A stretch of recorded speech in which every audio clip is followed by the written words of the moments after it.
All right, guys. Welcome to the Rice and Beans podcast. We are talking martial arts, business, and entrepreneurship, and a little bit of political incorrectness. So this is all right for you guys. Keep listening. We got Audra and Brian V here. Thank you guys for coming. We just got done with Brian's seminar. First off, great seminar, by the way.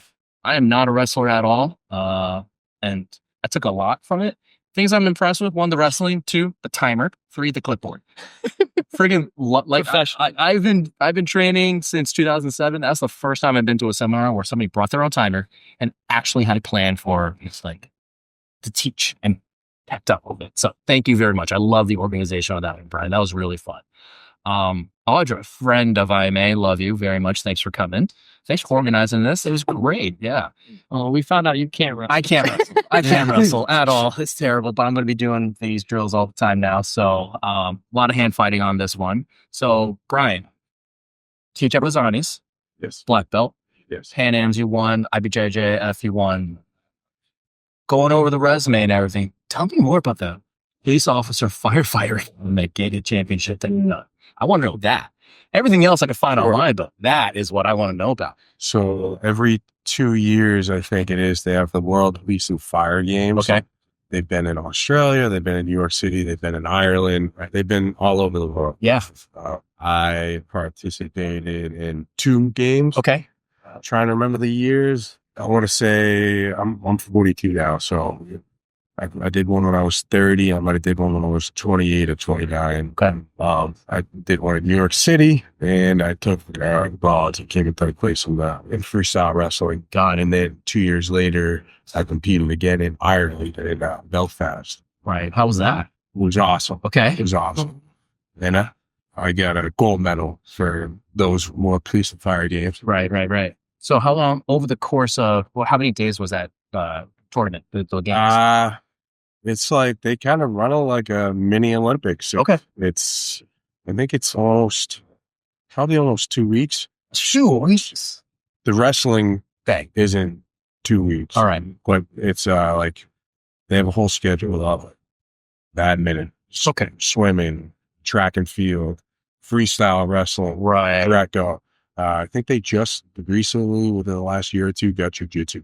Right. Okay. So the police and fire games, like you said, World Police and Fire Games, excuse me. So run almost like the Olympics, multiple events. The only participants are firefighters and law enforcement. Correct. Okay. Around the world. Or a lot is their military. Sure. Other countries for this, because their military is their police and fire. Yeah. For example, I competed against some guys from India, and they bring guys that are on their national team. Okay. Right. They bring guys from Australia that are on the national.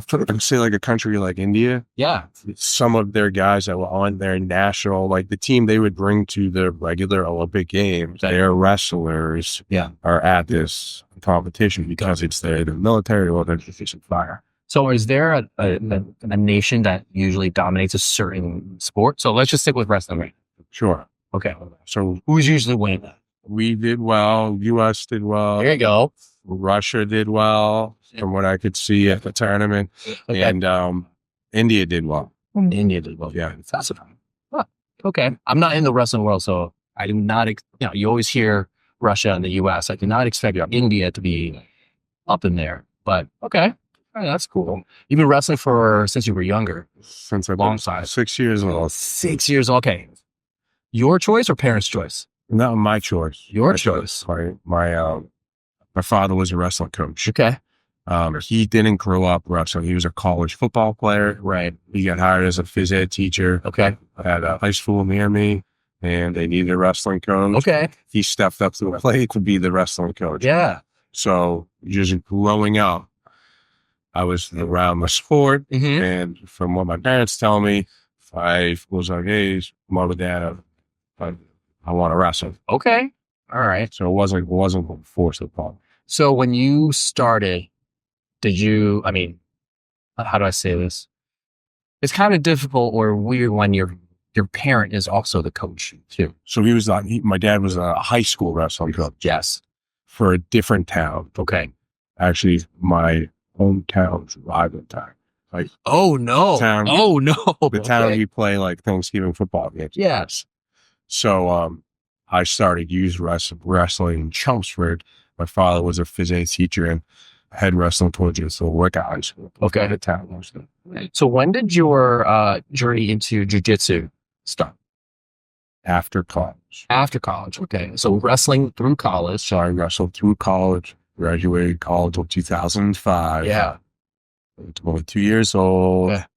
still hungry, still like want to compete. It's a very familiar story when you're saying like everybody wants to still compete. That's always been an athlete growing up. But yeah. And there isn't much wrestling after college. Right. Of course, I found the World Peace and Fire Games and I was able to do a couple of those. Yeah. But just finding like a wrestling tournament, like a jiu-jitsu tournament, they're not around. Back in 2005. Now, I think it's bigger. Every weekend. The off-season tournaments for the kids. So there probably is. Yeah, so I'm at Best Fitness, which is a local gym. Okay. And I'm wearing a wrestling t-shirt. A worker, a Brazilian guy, is working at the gym, sees my wrestling t-shirt, tells me he could take me down. So I'm like, how did that go? Please tell me. So I'm like, and he's like, I'm going to train jiu-jitsu up in Nashua. I'm like, when? Yeah. He's like, I'm going there right now. Okay. I go, okay, well, I don't need to get in a workout today. I'll lift today. I go, I'll follow you up there and you can prove to me you can take me down. Oh, man. Just, total, like, I don't know. Yeah. Like I said, it's 22 years old. Okay. Still like hungry. Yeah. And I got some guy who I don't even know telling me It's like a horror story. based off my wrestling t-shirt. And he probably wasn't expecting that I was going to follow him up to up to Nashua. Well, if you're going to say you have free candy, you're going to follow the man. So, okay, so you followed it. And I did. You signed the waiver. You get on the mat. So I go all the way up to Nashua. It's at Tokyo Joe's business in the basement. Ooh. And it's tiny little mat space. And it's him, another Brazilian man, and the instructor, Brazilian, nobody speaks like electric. So they, and I'm coming from like the college wrestling. Yeah. So like, I'm like, all right, I'm ready to go. Yeah. Yeah, that's kind of how it, he did not take. That was my next question. Like, You how did can't it go? I'm invested. Yeah, I'm invested now. Yeah, no, I didn't know what I was doing jiu-jitsu-wise, but like we did on our feet. You were fine. It didn't go well for him. Okay. It didn't go well for the instructor either, which looking back on it now, how I walked into that room and how You dojo stormed the room. I'm not. You were young. I didn't know the jiu-jitsu culture. Correct. I would have never went in there like to try to clean up. Look, this was, in your defense, this was years ago, but somebody challenged you and you were trying to get your workout. Right. So you were just answering the call, but you're right, back then, it wasn't Did you what join? it is now. He sold me a gi that day. There you go.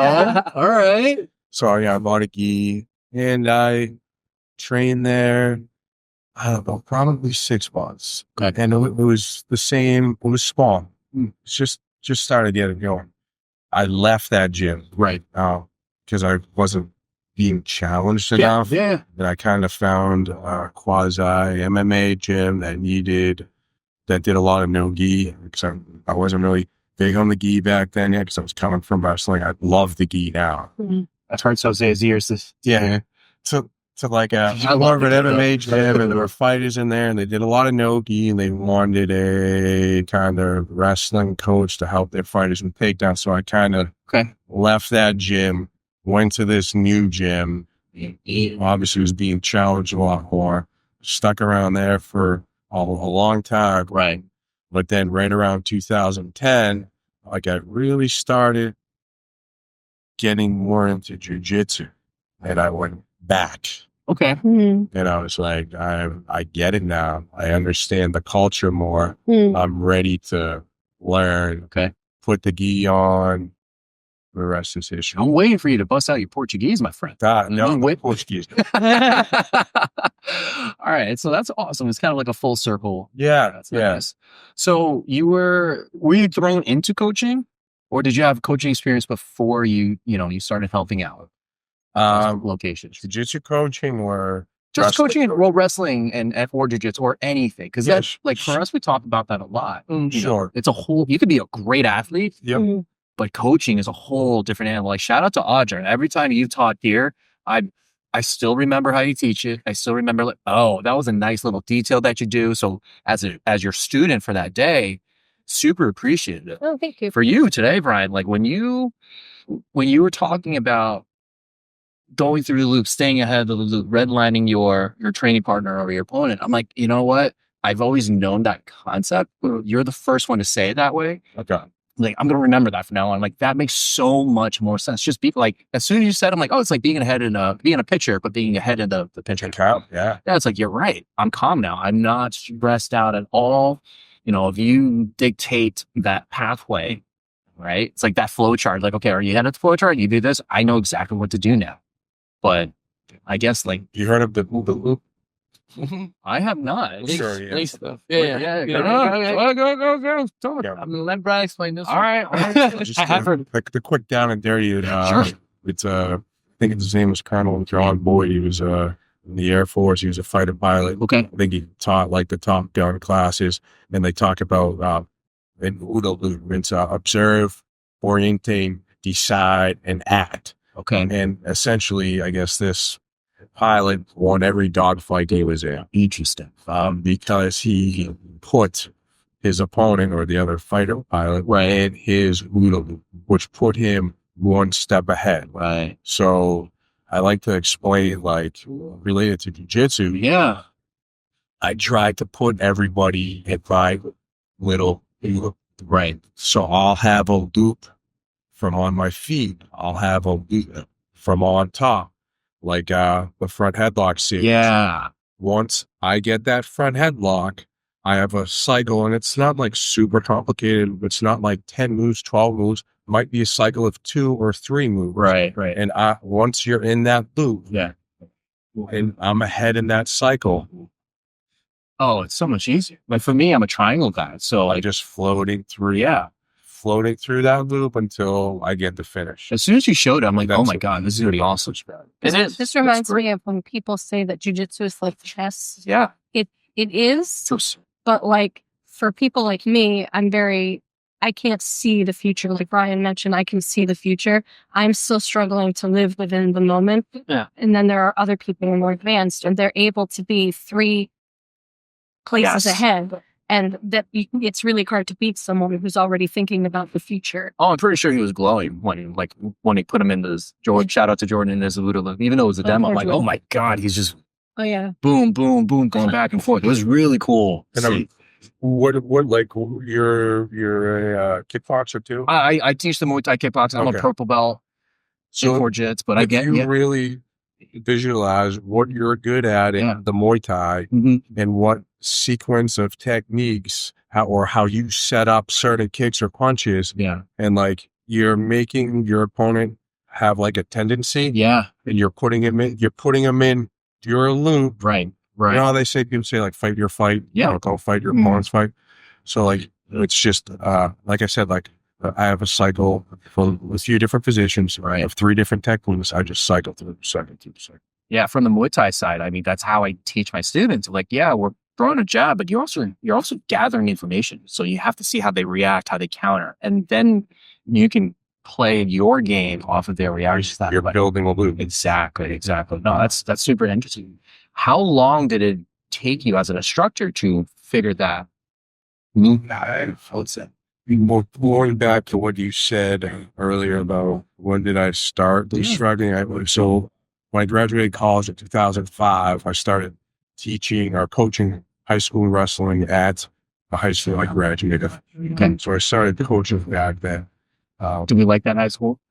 You can shout them out if you want to. Yeah. I love Chump Size Guys. There you go.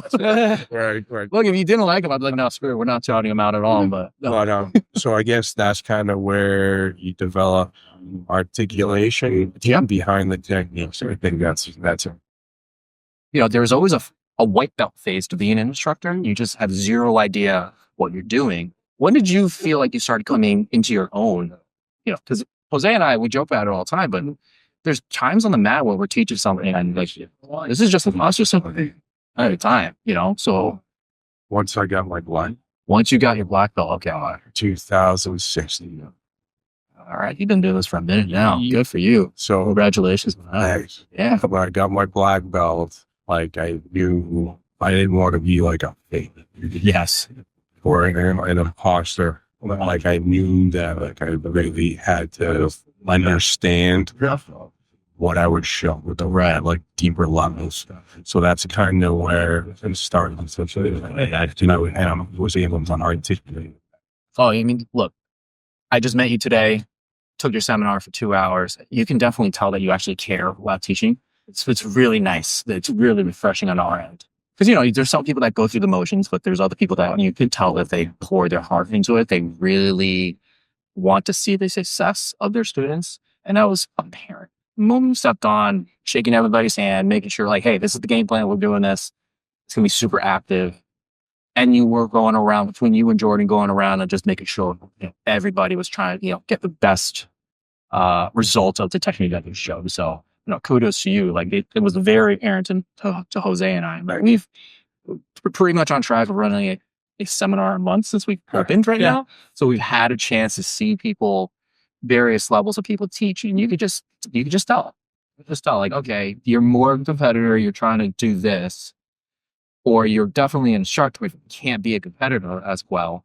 And then you get that rare combination of those. I'm going to put you in that category right now. So, look, we've only been open since January, but you're in that category of like, okay, you can do both, which is very nice and professional to see. So kudos to you, my friend. Thank you. No, please. No, thank you for coming down here. That's awesome. If I creeped on you enough because I try to do some research on the deco? Yeah, I'm under the deck. You're under the deck. Okay, very nice. That's a great program. Great lineage right there. Yeah, I had a gym. It was beautiful. I've seen the gym. Personally, I haven't met the man or been down there himself, but his name carries a lot of weight. So it's a nice lineage to have. Definitely. He's also a great guy. Yeah. Good. That's right. Great. Is he? Very good. That's nice to hear. I got a question for Brian. Brother? So, state police, teaching over there, you showing any on the jiu-jitsu stuff, helping the law enforcement guys kind of evolve that defensive tactics. You were here today. Oh, nice. Yeah. That's always good. Not within of God. It's very difficult, right? It is, and I almost kind of want I to can. stay away from it. I can. Within, I don't want to have any parameters trying to put on to what I show. So what I tell all the troopers in Japan, what we do have, we have like a law enforcement only class. That's we have there's out so jiu-jitsu Thursday nights, and I can show them unrestricted everything, all the techniques. So, because you say unrestricted, I'm assuming New Hampshire falls under a governing body as well for their defensive Sure. tactics. Yeah. Sure. I just know from here we have the MPTC, which is, the Mass Police Training Committee. They're coming along, like they're starting to follow along with some of the jiu-jitsu techniques and all that stuff. Right, like Still a lot of red tape, right, like nationwide, chokes aren't really allowed any. Yeah, that was a big one. So unless it's in New Hampshire, unless it's deadly force or torrents. So that's still written that you guys can? Then you can no. Oh, if it's like in that deadly force. Yeah, then it's aquatic. Gotcha. So like at the highest level, we were told that when in my stint there, I don't know, it's been a couple months, so maybe things have changed, but even in those situations, they were like, stay away from the joke. Like even in a even in situation. Yeah, I'm like, okay, like that's a very strange thing to say, but it's the first thing I'm doing if I have to. If this means I live. I'd have to go recheck the policy, but I'm pretty sure if we were putting a deadly force situation, we could apply it. It just seems like the obvious thing, right? Yeah. Like if that's your final resort, like, and that's what's going to bring you home to your family, like, Sure. yes, like let's go for it. Especially like yourself, who knows? Right. And chokes are obviously a big part of jiu-jitsu and grappling. Yeah. And you should know how to apply chokes safely and correctly. So if the troopers that want to train, I just tell them, come on in and let's learn some jiu-jitsu. But you're going to, everything you need to know, you're going to learn right in a regular jiu-jitsu class. That jiu-jitsu is fantastic. But, my mind started shifting a little bit too. I never got to teach like defensive tactics or get certified like that, but I did help with some of the academies and some of the recruits, but wrestling was a big one. Where I was like, once I started learning wrestling in my early 30s, shout out to Iago. He's one of our teammates that used to beat us up with the wrestling. Still does on occasion, but it changed my mindset for jiu-jitsu as well. I came from a guard dominant school, typical jiu-jitsu stuff like deep half or Sure. deep. And then you start meeting wrestlers who just kind of mull through that stuff. And you're like, oh, there's something else here. Then you start going through like, let's say Craig Jones power ride or like leg riding stuff and kind of pins where you can truly like immobilize someone. Yeah. No point scored through the IBGF systems, which is why they don't teach it. But under wrestling rules, it's fantastic. So for policing, I think some of the wrestling stuff you guys do is just fantastic. And kind of underestimated. We don't use it. We don't teach it. And we should. Yeah, I agree. But we started bringing in some of those things. And that's when I was like, oh, there's jiu-jitsu, but there's also wrestling. And even Muay Thai has their things that we can use. Clinch is outstanding. I wish there wasn't as much red tape on it. Yeah. I know you're dealing with it. And certainly a lot of our guys are. One of the gentlemen that you had in your seminar today is retired. Yeah. He used to be my boss. Yeah, yes. Yeah, retired. He's in here training, and he just loves it. So it'd be nice. They made a big push to get that in. Shout out to all the police organizations to get this thing going. Involve defensive tactics, please. Absolutely. Yeah, I like to think of it like what I did today in the seminar, like it's like a hybrid style, like wrestling for jiu-jitsu. Yeah. So like that style, even like the hand fighting, a lot of the shots we took weren't like deep penetrating shots because I don't want to get my neck caught. Right. It's kind of like a hybrid, and it's something that I've found has worked for me over the years, kind of mixing the two styles. Yeah, I think it's the best. It's a current meta for no-gi, right? Yeah, and if you watch, like I said, the ADCC, they're hand fighting machine. Yeah. If you don't know how to hand fight and you're in an ADC style Will Said tournament, like you're gonna get worked, especially because you can't just sit on your butt. Yeah. You gotta learn how to hand fight. It's a blast. Like I know people say, when they think wrestling, they assume injuries. They assume kind of the violent side of wrestling. I see these guys getting slammed, Greco style, right? But I started training wrestling, 32, I think I was, and it does hurt a little bit more. Getting head and arm thrown by a 200+ pound man doesn't feel great, but over time though, because when I first started, I'm small, I'm female. I hated wrestling. I was doing it because that class had a really big, it was my social scene. My friends were there. And as I stuck with it now, I feel so much more confident on my feet. It hurts less because I know what I'm doing more. Right. It's like anything. Over time, I feel like I try to get girls to wrestle more so that they have that base on their feet. I felt your hips come across for a throw. Thank you, by the way, for not taking advantage. No. I'm like, oh, you set it up a throw. I felt him step across. I wasn't sure. I didn't know if you had like a base. Very baby wrestling. We just met, so like hand fighting. And then I felt that. I'm like, okay. I'm like, check. I definitely like to wrestle. As Iago says, he gave me my virtual blue belt in wrestling. He's like, if we had to rate it, he's like, you're a blue belt in wrestling. There you go. So I'm proud of where I am for somebody who started in their 30s, but a lot to work on. For sure. And it's kind of, there's some people black belt or however much wrestling you have. Definitely always have things you can work on and improve. So sure. So I was keeping that kind of white belt mentality, right? The other thing I wanted to go over, I wish I wrote it down in my notes, is I call it like positive and negative grips. A lot of people, when they're hand fighting at first, they'll like free a wrist and like detach from their opponent. Like if I free my wrist, you know, I was re-grabbing a wrist. So it's like free my wrist, but then I'm back in on a positive, heavy hand grip on you.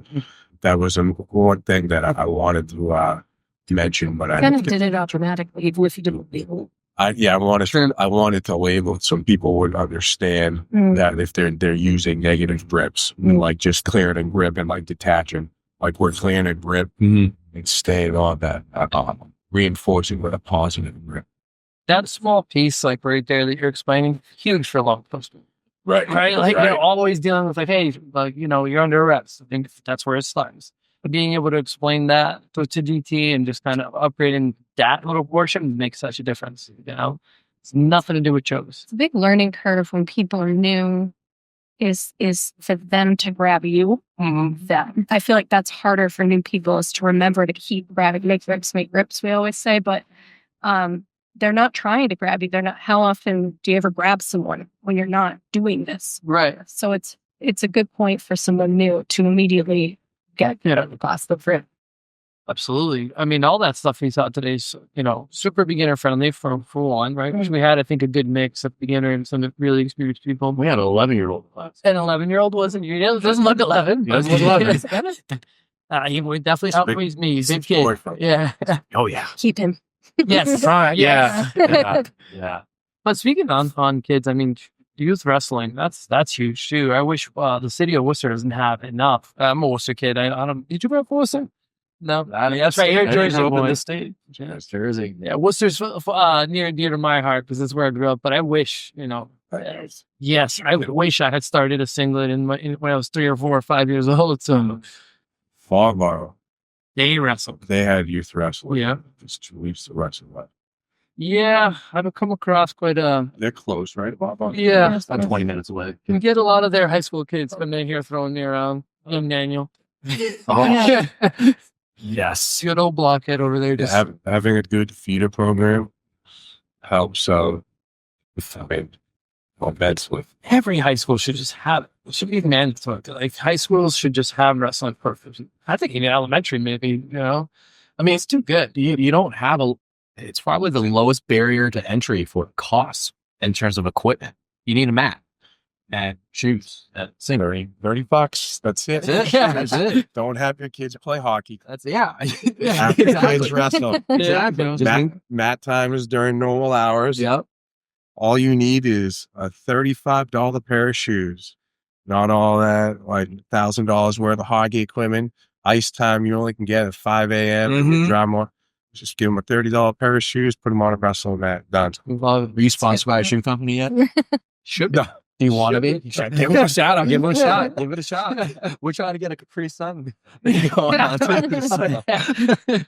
Shout out to Ali Wilski. We're still working on it, Ali. Yeah. one day we'll have over 20 listeners. We'll be able to get your sponsorship. Yeah. You're just teaching over at Bazzani's? Yes. Right. How often are you teaching there? So I teach 2 classes a week. I do probably a few private lessons a week too. So Nice. Awesome. some weeks I'm in there 5 days a week. Some days maybe only 2. Awesome. That's great. But that's how you two, I mean, you're his student, I'm assuming, yeah? Yes. Okay. Yeah.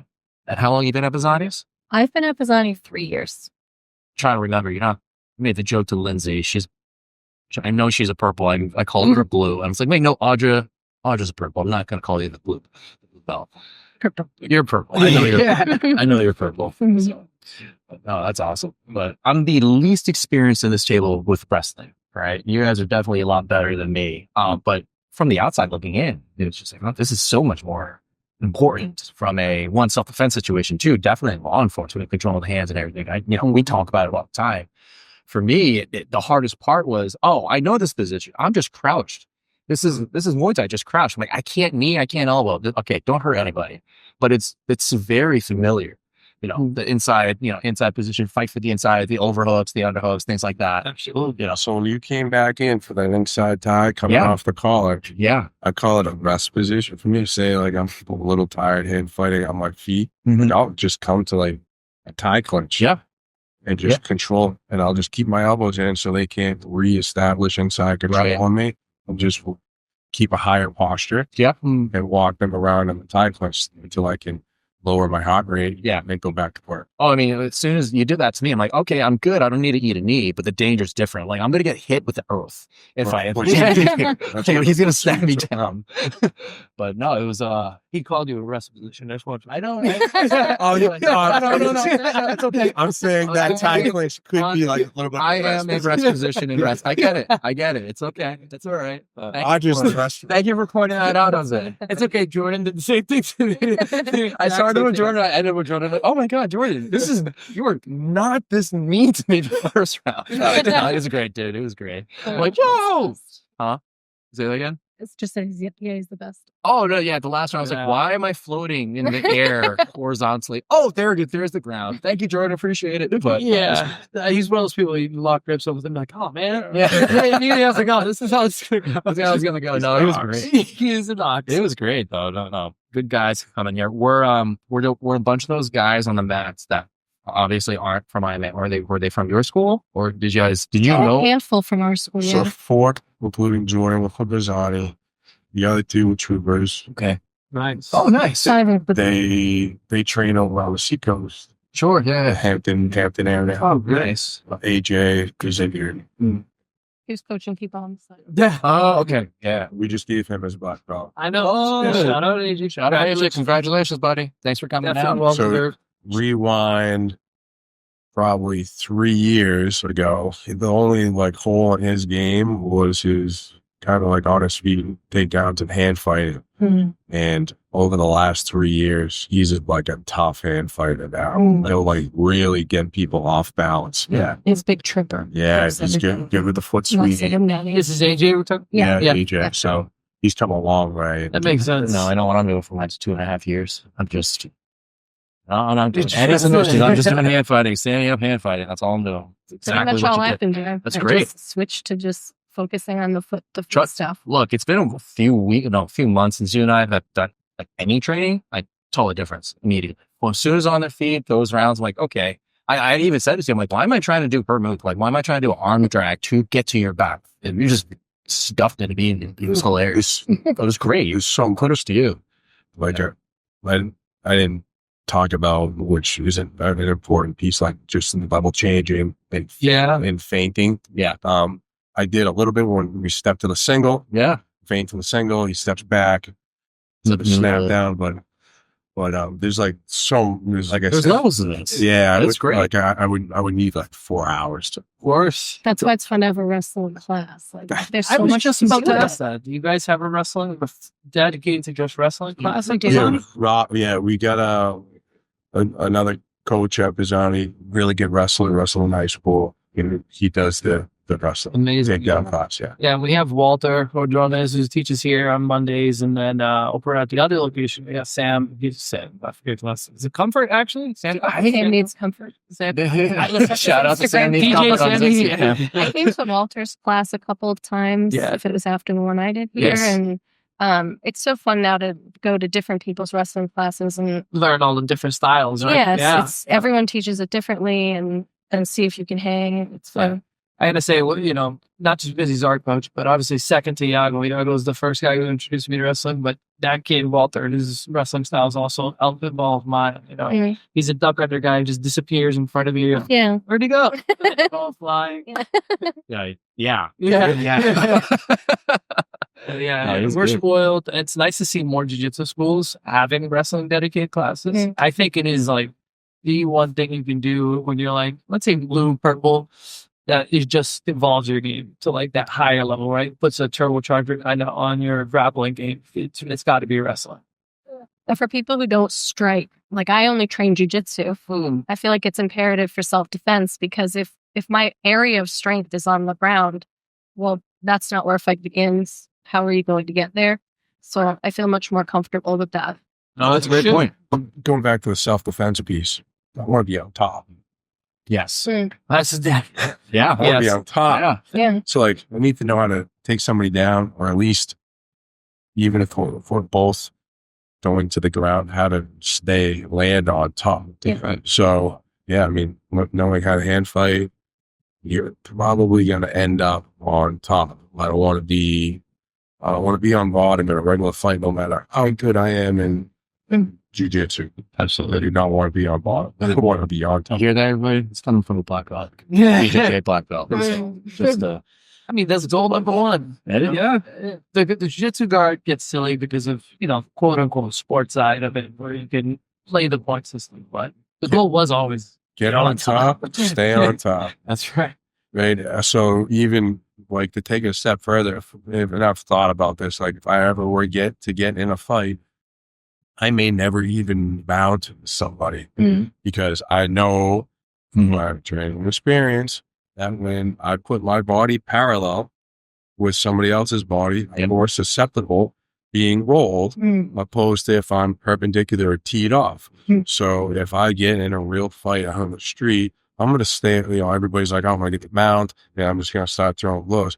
I might actually not go to mount because I don't want to risk being rolled to the bottom. So I'm going to go perpendicular. It's actually very interesting that you said that because a part of our Rob Fine, UFC fighter, he's part of our coaching staff. He teaches the MMA classes here on Saturdays when he's not in fight camp and stuff. But had him in our school. great. Yeah. So last week he was going over this and talking about this, and then he's like, no, I'm not going to mount. He's not like I can get bucked off. I can give up my leg. Mount retention is hard. Yeah, he's like, I'm staying in half guard, or I'm tying up the legs, or I'm exactly what you just said from a self-defense aspect. I was like, holy crap! Like these two high-level guys just said the exact same thing, a week apart from each other. So it makes a lot of sense. So listen to them. Or I'm not going to try to take somebody down. And we hear this, we see this all the time with fights. People end up in headlocks.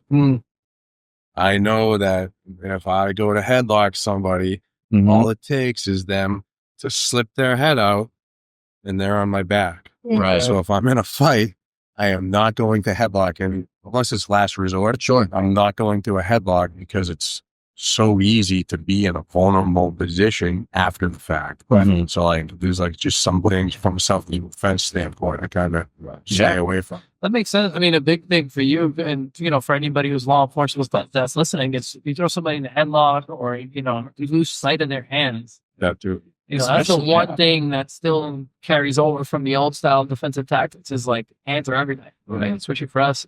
Once hands disappear, the next thing you know, they can be a knife or a rock or whatever, We'll learn that next week. Yeah, that's right. Yeah. And we're launching another program. Yeah. We got Colleen, so Screamo, so knife fighting. Stick fighting. I'm like, okay, that's a whole different distance to manage, a whole different, okay, we had tied up. I'm like, where did your hands go? Why is your stick in the other hand now? I've been stabbed in the head by rubber knives. Yes. When we train with our Colleen instructors here, they're adapting a little bit of the. It's very fun to watch that happen. I'm like, I can't stab you, but they can stab you. So. Yeah, it's not the same. Losing to a rubber knife to the face hurts a little more. She was carrying it tapped out. She was carrying her child. They have that ones that shock you down. Yeah. We can't get it. They're restricted, of course. Oh, they are. Well, you got to have a certain certification. Okay. Yeah. Or you can go to New sure. Just walk into a store. Business expense, man.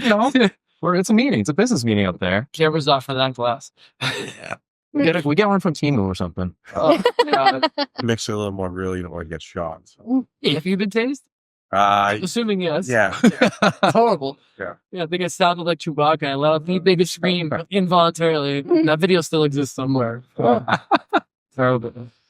Oh, man. Well, guys, appreciate it, Brian, Audra. Thanks for coming. Thanks for teaching. Thanks for sharing your knowledge and everything. That was one of the best seminars I've taken in very long. Yeah, in my entire career, but also recently. So shout out to you guys. If you guys want to give a shout out or let the people that, the two people that are listening, where to find you, how to find you if they want to go train with you, where can they find you, Brian? Where can they find you? What our social media? Yeah, so what gym? What gym? I teach at Brazilian Jiu-Jitsu on Nashville. Fantastic. All right. Just look up Lazani's in Nashville, New Hampshire. If you're looking for any jiu-jitsu or if you're law enforcement, please go train with Brian. Yes, please. Make the drive, even if you're away from here, away from Nashville. Audra, this BJJ Fanatics t-shirt. Love it. So you find quadra trophy people out there too. Brian and I have both the geese on BJJ Fanatics. So. Okay. Something else. Shout out to Bernardo. Thank you. Yeah. It's a huge honor. It's a huge honor to have you guys on. So. All right, guys. Appreciate it. Thank you very much. Thanks for having us. Yeah, no worries. Awesome. So time just flies. Time flies.